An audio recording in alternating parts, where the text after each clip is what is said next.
దినవృత్తాంతముల గ్రంథం 3వ అధ్యాయము. తరువాత సొలొమోను యెరూషలేములో తన తండ్రి అయిన దావీదునకు యెహోవా ప్రత్యక్షమైనప్పుడు మోరియా పర్వతమందు దావీదు సిద్ధపరచిన స్థలమున యెబూసీయుడైన ఒర్నాను కళ్ళమందు దావీదు ఏర్పరచిన స్థలమున యెహోవాకు ఒక మందిరమును కట్టనారంభించెను.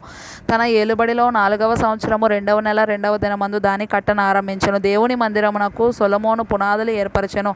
పూర్వపు కొలల ప్రకారము పొడవు 60 మూరలు, వెడల్పు 20 మూరలు. మందిరపు ముఖ మంటపము మందిరపు పొడుగును బట్టి 20 మూరలు వెడల్పు, 120 మూరలు ఎత్తు. దాని లోపలి భాగమును ప్రశస్తమైన బంగారముతో అతడు పొదిగించెను. మందిరపు పెద్ద గదిని దేవదారు పలకలతో కప్పి వాటి పైని మేలిమి బంగారమును పొదిగించి పైభాగమున ఖర్జూరపు చెట్ల వంటి పనియు గొలుసుల వంటి పనియు చెక్కించి ప్రశస్తమైన రత్నములతో దానిని అలంకరించెను.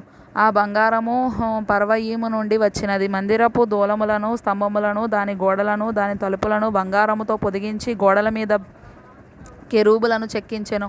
మరియు అతడు పరిశుద్ధ స్థలం ఒకటి కట్టించెను. దాని పొడవు మందిరపు వెడల్పును బట్టి 20 మూరలు, దాని వెడల్పు 20 మూరలు. 1200 మణుగుల మేలిమి బంగారుతో అతడు దాన్ని పొదిగించెను. మేకుల ఎత్తు 50 తులముల బంగారు.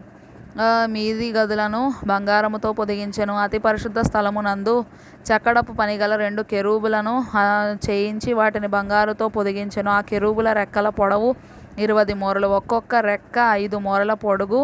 అది మందిరపు గోడకు తగులుచుండెను. రెండవది జతగానున్న కెరూబు రెక్కకు తగులుచుండెను. ఈ ప్రకారము చాచుకొనిన ఈ కెరూబుల రెక్కలు 20 మూరలు వ్యాపించెను. కెరూబులు పాదముల మీద నిలువబడెను. వాటి ముఖములు మందిరపు లోతట్టు తిరిగి ఉండెను.